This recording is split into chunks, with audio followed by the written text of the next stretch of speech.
शिव आराधन के नियम और इसके पश्चात पार्थिव पूजन के विषय में बताया।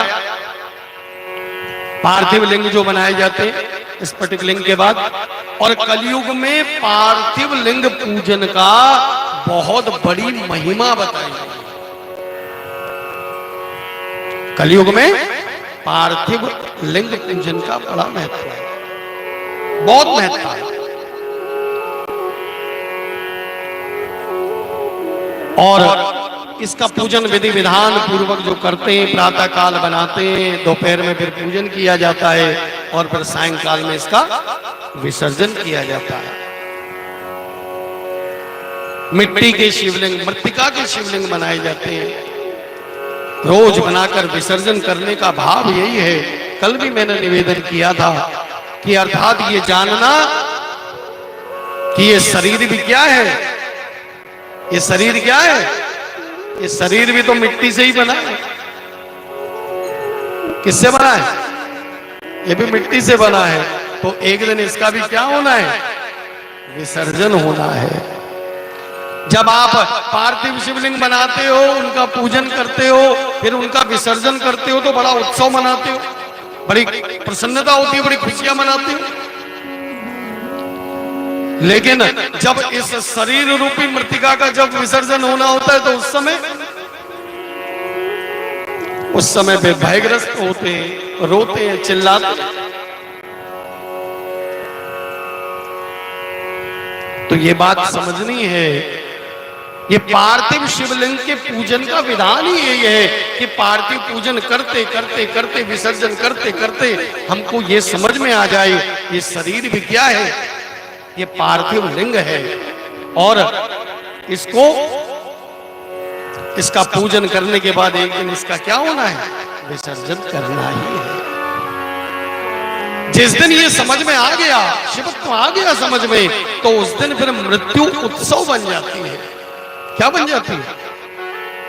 मृत्यु कुछ नहीं है, मृत्यु का नाम है समय। क्या है? जैसे जन्म का समय है, ऐसे मृत्यु का भी क्या है? समय है, केवल परिवर्तन है। और ध्यान रखना,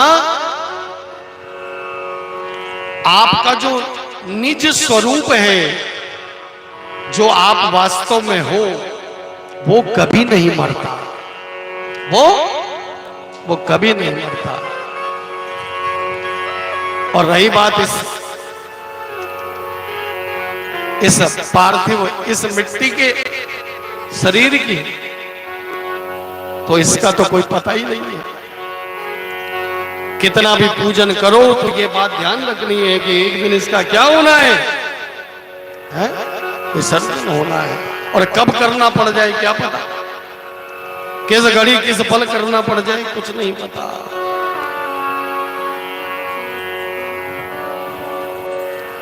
क्योंकि ये तो प्राण वायु आकाश तत्व से जो चल रहा है, जिस दिन वो प्राण वायु बंद हुई, नीचे की ऊपर नहीं आई और ऊपर की नीचे नहीं गई, बस वहीं है।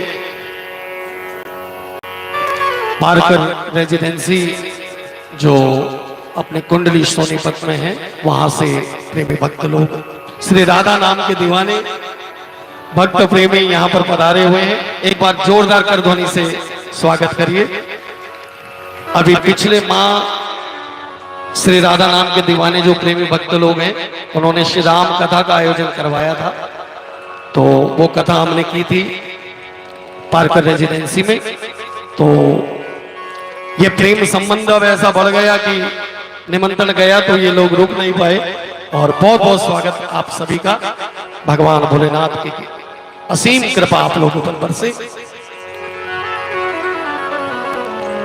श्री शिव शक्ति मंदिर समिति की ओर से एक बार पुनः हम आप सभी जोरदार कर ध्वनि से आप सभी का स्वागत करते हैं। एक संत गाते थे बड़ी सुंदर भाव,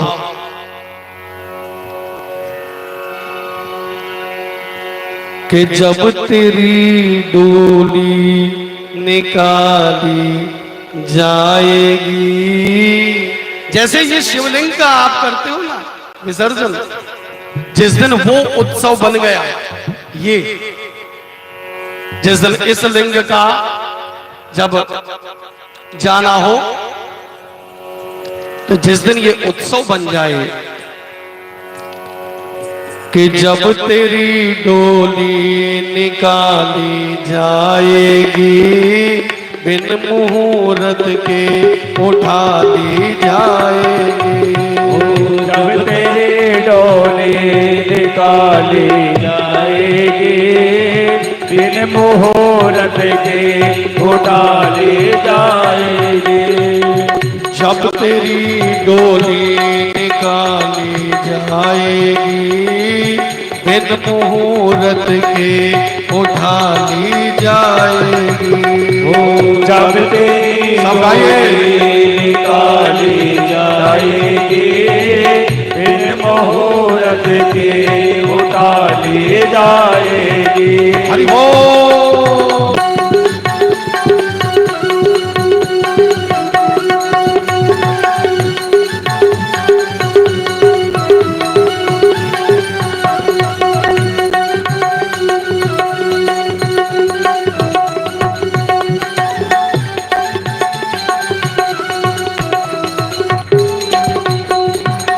और उन हकीमों से कहो ये बोल कर, उन हकीमों से कहो ये बोल कर, करते थे दावा किताबें खोल कर, करते थे दावा किताबें खोल कर। ये दवा हरगिज न टाली जाएगी, ये दवा हरगिज न टाली जाएगी। जब तेरी डोली निकाली जाएगी, जब तेरी डोली निकाली जाएगी, बिन मुहूर्त के उठा ली जाएगी, बिन मुहूर्त के उठा ली जाएगी। हरि बोल।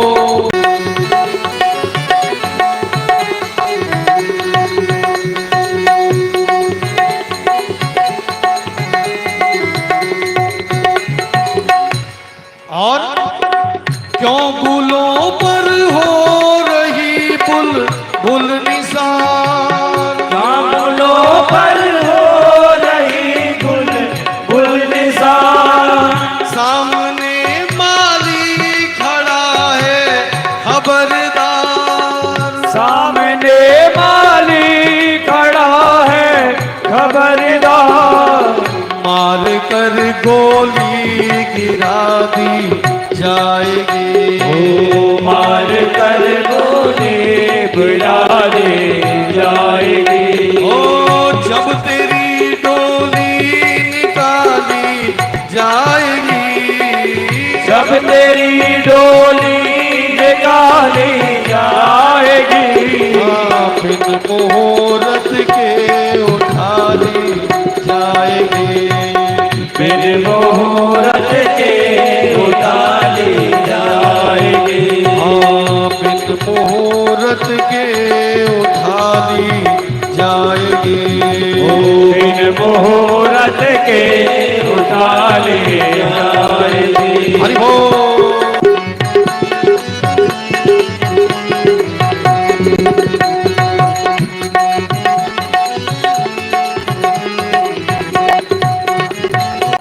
सोचते हैं कि मकान बन जाए अपना, छोटा सा टुकड़ा मिल जाए जमीन का और उस पर मकान बना ले। 300 गज का मकान हो या 3000 गज का है, दोनों जगह में अकेलापन एक सा ही होता है, चाहे वो 300 गज का हो या 3000 गज का, अकेलापन दोनों जगह एक सा ही होता है। यहां जमने का प्रयास तो कर लिया कि यहां स्थिर रहेंगे, लेकिन पता नहीं था कि जो असली चीज है वही किराए की मिली है। किसकी मिली है? जो ये श्वासें मिली है ये किसकी मिली है? ये तो किराए की मिली है। ये किराया दे रहे हो तब ये चल रहा है श्वासों का। जिस दिन ये सांसों का किराया बंद हुआ उसी दिन निकाल दिए जाओगे। इसलिए कहा है मुसाफिर क्यों पसंदता है यहाँ, यह किराए का मिला तुझको मकान, यह किराए का मिला तुझको मकान, कोठरी खाली करा दी जाएगी, कोठरी खाली करा दी जाएगी। ओ जब तेरी डोली निकाली जाएगी, जब तेरी डोली निकाले जाएंगे, बिन मुहूर्त के उठा ली जाएगी, बिन मुहूर्त के उठा ली जाएगी। हरि बोल।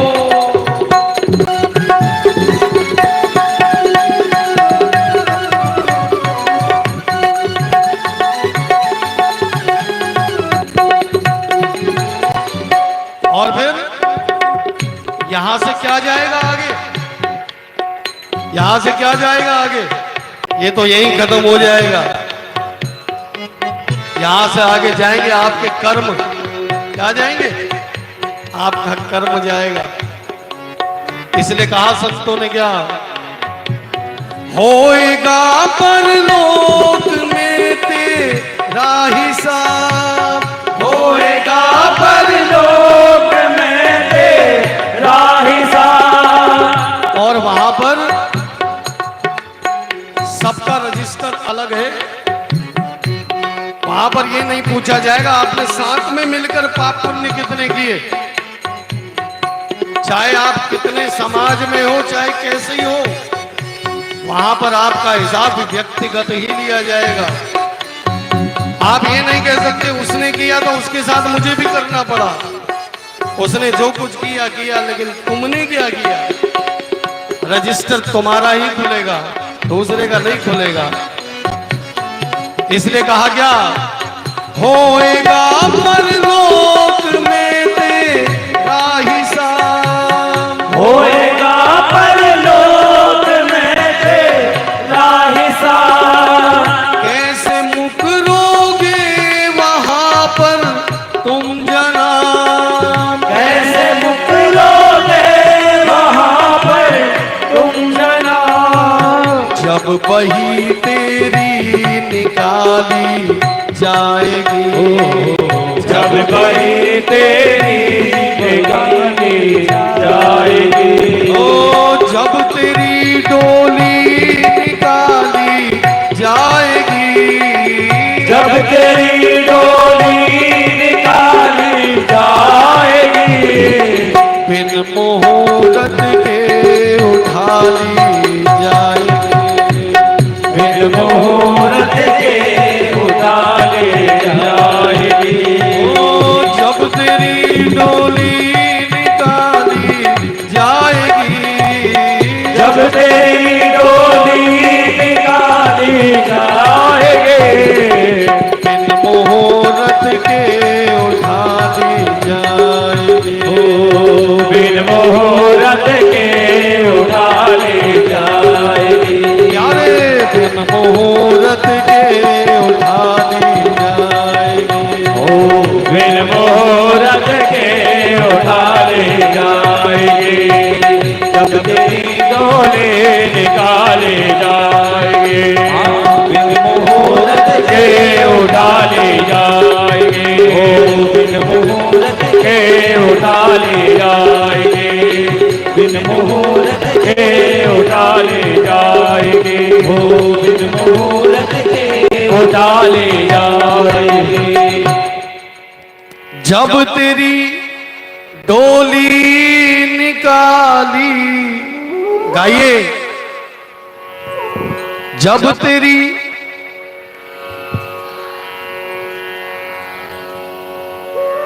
बिन मुहूर्त, सारे मुहूर्त केवल हमारे रहते हैं, बस जब गया उसके बाद कोई मुहूर्त नहीं है फिर।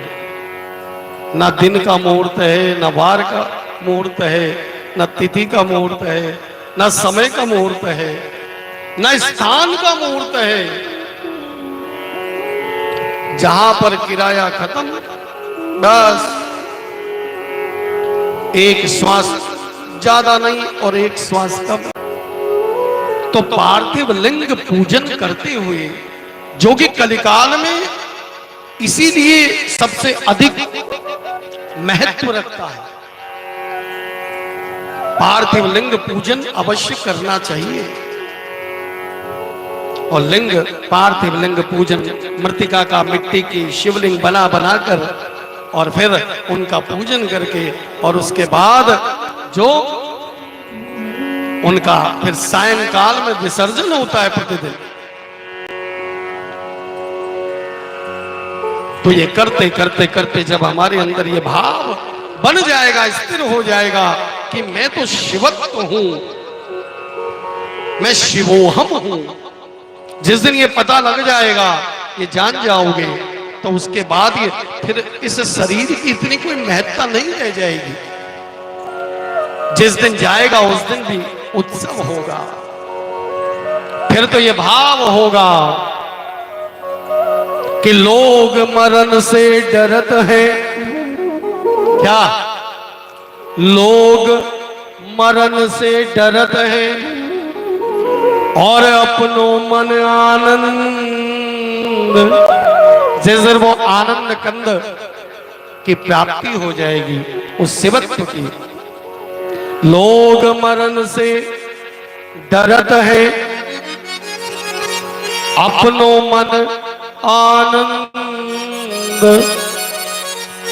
कब मरिहे कब भेंट हो पूर्ण परमानंद। ये तो नरक है। ये क्या है? एक एक रोम में से विकार निकल रहे हैं, मल निकल रहा है? अगर केवल इस बाहरी रूप को देखो तो इसका तो इससे अधिक गंदगी कहीं है ही नहीं। इससे अधिक गंदगी कहीं नहीं है। अगर केवल इसकी बात करें और इस चमड़ी में ही रह जाए, जो असली तत्व था, जो सुंदर था सबसे, सत्यम शिवम सुंदरम, जो हमारा सुंदरतम जो हमारा स्वरूप था, उसको तो हम भूल गए। इसीलिए भगवान शिव का जब मंत्र बोलते हो ना, तो उस समय बोलते हो क्या? कर्पूर गौरम। क्या कहते हो? कर्पूर गौरम करुणावतारम संसार सारम भुजगेन्द्रहारम सदा वसंतम हृदयारविंदे भावम भवानी सहितं नमामि। वो जो हमारा स्वरूप है कर्पूर गौरम, कर्पूर की तरह श्वेत है। कर्पूर की तरह ही श्वेत क्यों है? क्योंकि कर्पूर होता है बिना विकार का। अब आप कपूर जलाओ और उसमें से धुआं निकलने लगे है? आजकल कपूर जलाओ तो सब काला हो जाता है, लेकिन जो असली कपूर होगा वो जलेगा, लेकिन उसमें से कोई धुआं नहीं, और पूरा जलकर पूरा अपने आप समाप्त हो जाएगा, कुछ नहीं बचेगा, कुछ नहीं बचेगा। तो हमारा जो असली स्वरूप है वो क्या है? निर्विकार है, निर्विकार। इसलिए कर्पूर गौरम, कर्पूर गौरम। तो पार्थिव पूजन का महत्व बताया। उस पार्थिव पूजन के महत्व के साथ हमें अपने लिए ये बात समझनी है, तभी पार्थिव पूजन करना सार्थक हुआ। जब पार्थिव पूजन करते करते हमारे अंदर ये भाव स्थिर हो जाए, हमारी बुद्धि क्या हो जाए, स्थिर हो जाए कि मैं क्या हूं, बोलो मैं क्या हूं, मैं शिव हूं। शिव का पूजन करते करते करते करते जब आप स्वयं शिव हो गए, यही उस सत्यम शिवम सुंदरम की सार्थकता है।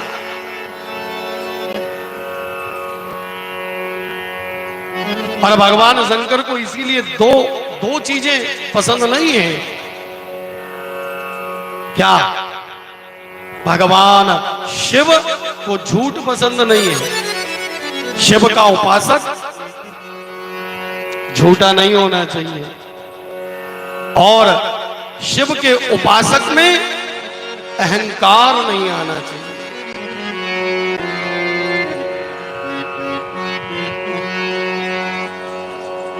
और जब आप इस भाव से शिव का पूजन करोगे, तो कल मैंने कहा था आशुतोष तुम अवडर दानी।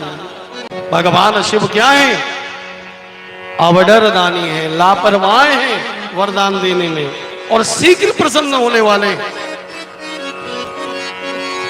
तो ऐसा कहा है कि भगवान शिव का जो भगत होता है वो कभी गरीब नहीं हो सकता। भगवान शिव का भगत कभी गरीब नहीं हो सकता। भगवान शिव के भक्तों का जरा ध्यान कर लो, जो जो आपको ध्यान में आए, और उनका वैभव देख लो।